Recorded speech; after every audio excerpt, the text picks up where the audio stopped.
So thanks for coming to watch this kind of second in the new era of videos, I guess. And as you can guess from the name of the title, it's about me learning Japanese, where I am with Japanese, kind of give you an update on that and kind of tell a little bit of how I learn it, and kind of start a conversation around how I learn it. Can it be improved at all? What you do, what apps you use, what books you use to learn, and maybe I can take some of that advice on as well, and things like that. So a lot of what I learn my Japanese from is the Genki books. I got second edition, so obviously a couple of years old now, but obviously still very good for learning vocabulary, for grammar, kanji and all that type of stuff in them books. I've got both the first one and the second one. Of that, I got the workbooks as well, but I know, especially with the first one, I did make a few mistakes in it, and I just haven't replaced that book or anything like that yet. So kind of what I'm going to do is kind of jump over to my little action cam here and kind of point it at the little notebooks I've got here and kind of show you how I learn vocabulary and kanji and stuff, and go from there. So yeah, so let's get over to this little camera, and I'll give you a little oversight on how I do things and kind of go from there. So yeah, let's get over to that camera. Okay, so as you can see, I've got a little notepad here, and on this page, in this little notebook I've got here are adjectives. On this list is obviously the adjectives: clever, cute, tall, short, long, short, length, fast, and so on, and a few other ones. And obviously goes to up to lesson 12. These are all separated. I've taken from, like I said, the Genki books, and these L7, L9, L10, and so on are related to the lessons that are in the Genki book. So this is lesson 7, lesson 9, lesson 10. So that's where I've taken these words and the hiragana writing for them from. So I guess basically what I do is I'll go through the list. These are the adjectives, this lesson 12 there, and then into the non-adjectives again for the first Genki 1, the first or the second edition. And I basically go through them and find the ones I can't remember, like clever, like tall, stature, short, long, short, fast, and so on. And I go up into a separate notebook, kind of like this one that's blank, and I kind of write them out a little bit, like I got early there.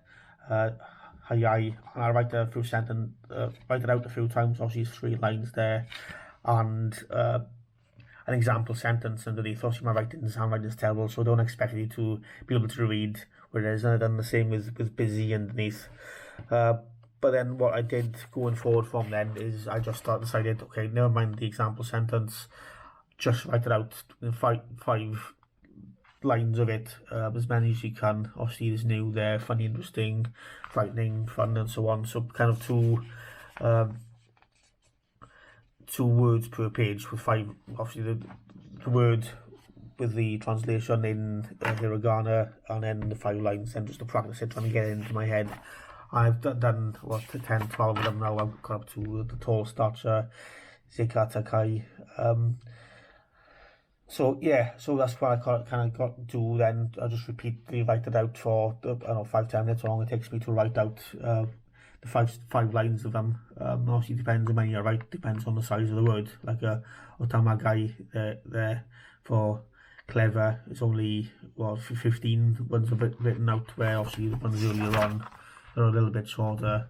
Like Tanoshi for fun, I've written 18 there, 5, 10, 15, and there's 2 4s there, so 20, 23 or whatever that is. So it's depending on the size of the word. So that's kind of how I do it, but try to remember the words kanji. I'll just write it out several times, and hopefully it sticks, and I'll then have a list of words I can go back to in time. I'll have this notebook, which is 96 pages long, with 2 in it on each one, so that's nearly 200 words then of vocabulary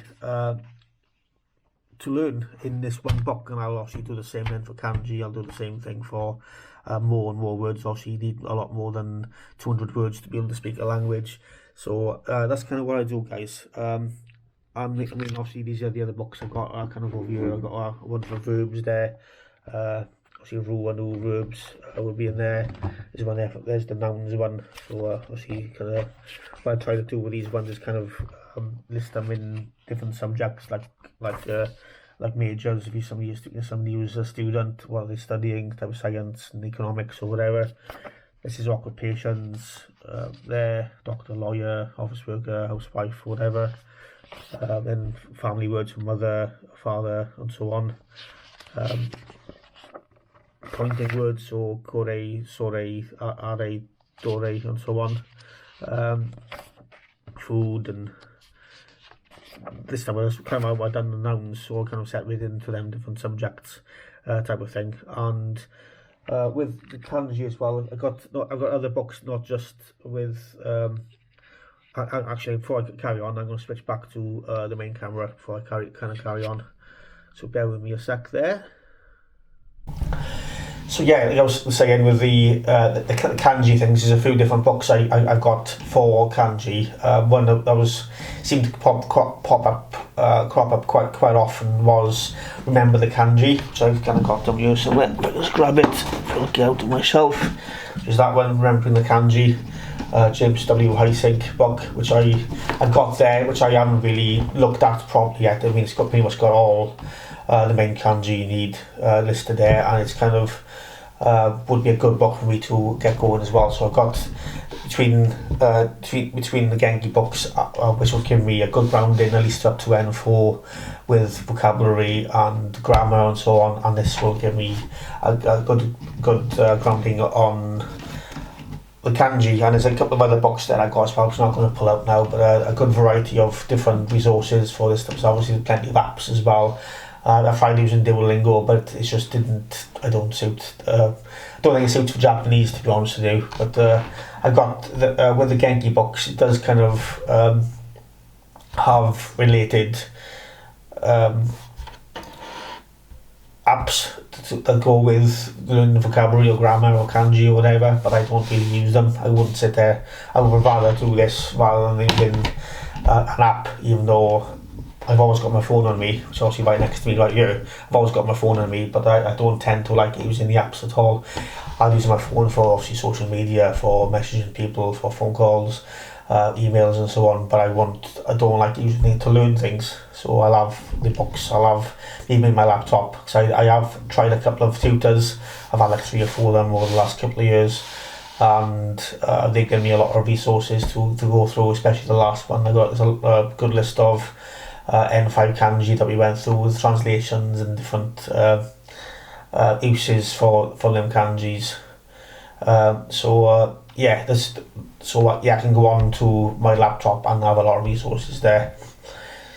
So yeah, that's kind of how I do things, guys. I mean, not the most exciting video, but you know, and like I said, I've been trying to learn this for a couple of years now, and kind of dabbled in and out of it with no real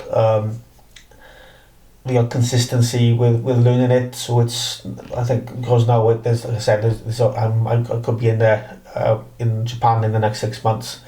So it's now a time pressure for me to start learning and be consistent with it and get to that to a good enough level where I'm confident to be able to have a basic conversations with people, and then carry on into if I get to N4 in a year, great. Then also pushing on to N3, N2, N1 for the GLPT levels, obviously, while I'm in Japan. Then great.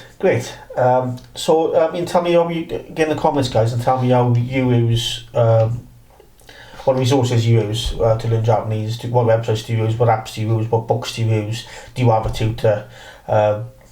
Do you go on a course, maybe an online course or something like that? What do you use? Chuck it in the comments, guys. Let me know what you think, and I'll have a look at them and see what they think. See if they would benefit me. I mean, resources I haven't got right now, obviously, that are available on things like YouTube and Spotify and other places, is listening comprehension. So there's obviously plenty on YouTube and stuff there as well. But obviously, let me know, especially listening at N5 basic level, what do you use for your listening skills as well. So there's no point in me learning how to say things if I don't know what the reply is, obviously. So let me know, guys. Hopefully you've found this kind of insightful, guys. You've liked what I've said, and it might motivate you to kind of start again yourself. No matter how long you have until you move to Japan, maybe you're already in Japan and kind of being lackluster and studying Japanese, maybe going out for a few drinks in Shibuya in Tokyo rather than studying Japanese and stuff like that, where if you want to stay in Japan long term, it's obviously going to be a benefit to learn Japanese. So thanks for watching, guys, really appreciate it. Don't forget to like the video, don't forget to check the comments in, and if you haven't subscribed already, which is probably not, I've only got like 47 subscribers, hit the subscribe button and the notification so we can let you know about future videos as well. So thanks for watching, guys, and I'll see you next time. Cheers.